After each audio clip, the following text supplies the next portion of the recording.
অনেকেই ভাবো peony candle ready করতে বা পিওনি ক্যান্ডেল বানাতে পাপড়িগুলো ভেঙে যায়, কিন্তু সেটা একদমই হয় না। খুবই আলতো হাতে আমাদের ডিমোল্ডিং করতে হয়, তাহলে পিওনির ক্যান্ডেল একদমই ভাঙে না। তো দেখে নিই কীভাবে আমরা পিওনি ক্যান্ডেল রেডি করছি।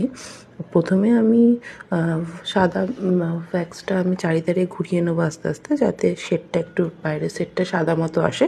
আর তারপরে আমি একটা অন্য কালার, ইয়েলো কালার দিয়ে করছি।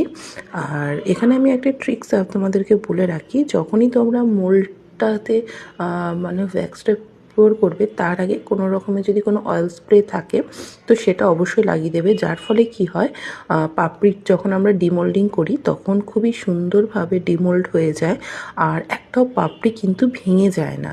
আর তোমাদের মূলটাও অনেক দীর্ঘদিন ভালো থাকবে। এটা একটা টিপস বলতে পারো। তো তোমরা এটা ইউজ করে দেখতে পারো। খুব সুন্দরভাবে ডিমোল্ডও হবে আর একটাও পাপড়িও ভেঙে যাবে না। দেখো আমি এখানে ডিমোল্ড করছি, তোমাদের আস্তে আস্তে করে দেখাচ্ছি।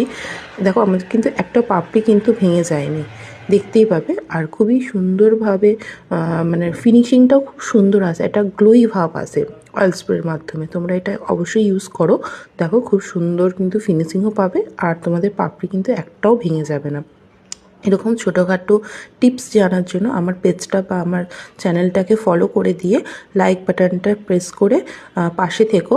আরও যখন আমি ভিডিও তোমাদেরকে দেবো, তো তোমরা সবার ফার্স্টে ওই ইনফরমেশানগুলো পাওয়ার জন্য ভিডিওটাকে দেখতে পাবে। তো চলো আজকের মতোই টাটা, আবার দেখা হচ্ছে কোনো নেক্সট একটা ভিডিওতে। বাই।